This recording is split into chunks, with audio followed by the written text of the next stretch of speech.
ਝਾੜੂ ਵੀ ਸੀ ਇਹਨਾਂ ਦੇ ਉਹ ਪਿਆਰ ਦੇ ਨਾਲ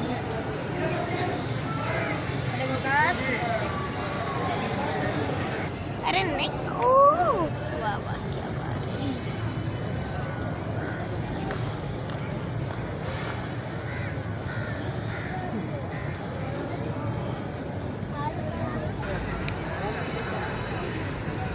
पूरा एक नाद वाला ना क्यों मैं नहीं खड़ी दे अच्छा इतने नाद वाला लेकर ਇੱਥੇ ਨਹੀਂ ਥੱਲੇ ਜਾਵਾਂਗੇ ਯਾਰ ਇੱਥੇ ਸਹੀ ਰਹਿੰਦਾ ਇੱਥੇ ਨਾਲ ਇੱਕ ਮਿੰਟ ਪਕੜੇ ਕਰ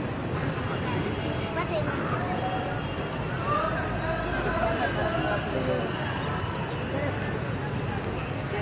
ਮਿੰਟ